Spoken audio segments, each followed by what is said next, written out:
This time-worn tale satisfies the meager standards of the holiday season.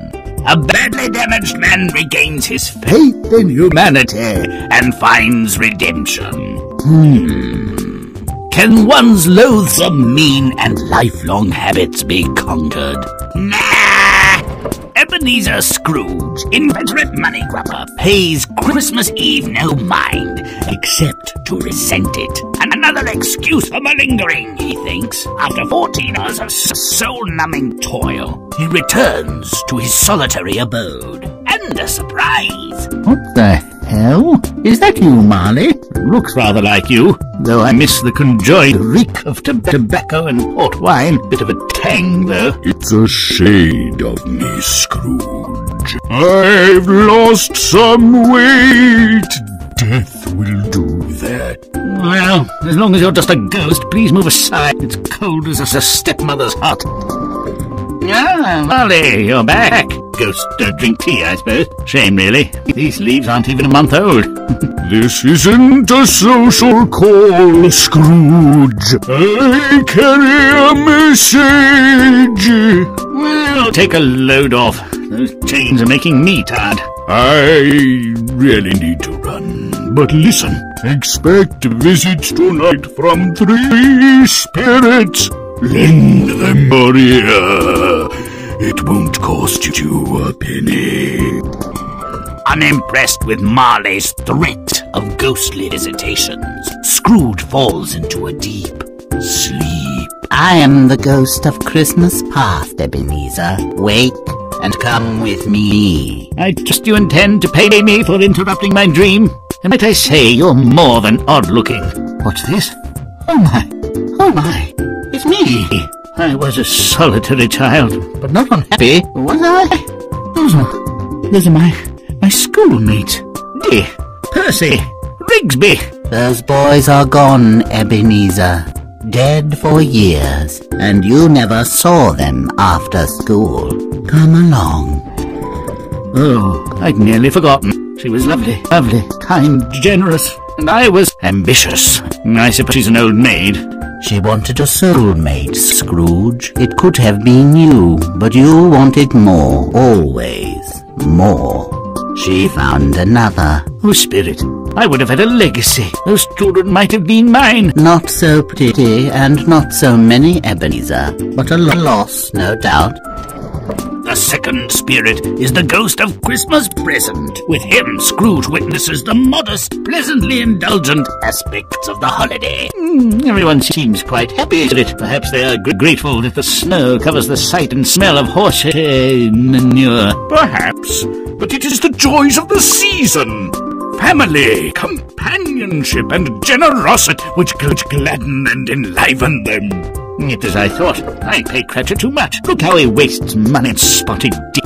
Bob Cratchit has saved just enough of his meager income to provide a decent meal for his family. But their joy stems from being together. Marley promised 3 spirits, so the ghost of Christmas yet to come shows up. Spirits 1 and 2 made an impression on Scrooge. Change your way of life, blah, blah, blah.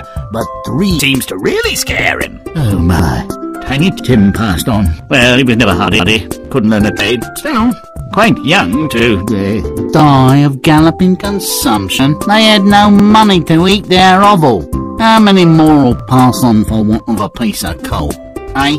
Those scoundrels are carrying my things, my property, my possessions. They are stealing from me, my money. A dead man has no use for money. It's like Gaffer Exham said. Money's for the living. A corpse cannot own it, want it, spend it, or miss it. Know what I mean? I'm dead then? There's a doornail. That is your partner, Jacob Marley. Well, good riddance to the shriveled old stick. Sour as his breath he was, and tight as a drum. Never stood me a pint, though he drank in my local every day for 30 years. Amen, brother. No one attended the funeral except his old clerk, Bob Cratchit. What about Scrooge's nephew? Nope. His wife said she'd divorce him if he so much as signed the condolence register. What did I do to deserve such hatred and contempt? It's as much a question of what you didn't do. To leave this life unloved, unmourned, and unhappy. There may be worse ends, but I can't think of one. Think about how to avoid that end. As of now, it's yours. Scrooge takes the spirit's advice. He thinks it over, or dreams it over, or whatever, and he tries to redeem his selfish, heretofore nearly worthless life with a small shopping spree. Here, my boy, take this sovereign and purchase that prize turkey from the butcher's on Petticoat Lane. Yes, your worship. It's something for myself. Indeed, a hickney for you. Merry Christmas! New Scrooge's generosity is not boundless, it seems. Nothing wrong with a little holiday cheer, as long as people remember where it comes from. Sometimes a hot toddy does as much good and is more welcome than a kind word or a pair of roller skates. Now, where's my flaming rum punch?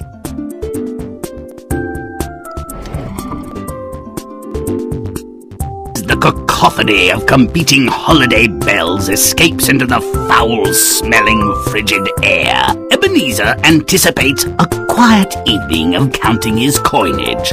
Again, the firm of Scrooge and Marley reunited. My, and they take tea and chat like a couple of pensioners? Phooey! Let's help Marley deliver a dire and persuasive warning from creatures beyond the mouldering grave. Make it stinky. Let's kill the clean.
Grimm's foul now.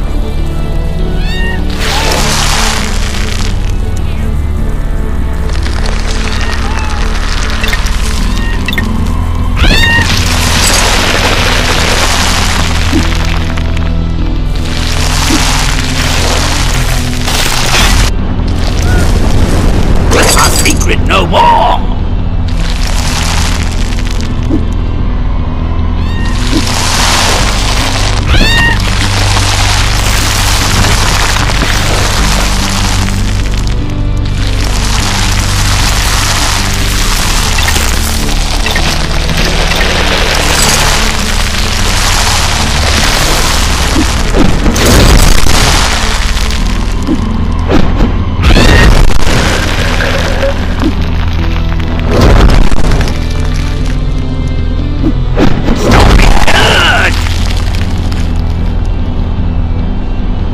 This isn't a social call, Scrooge.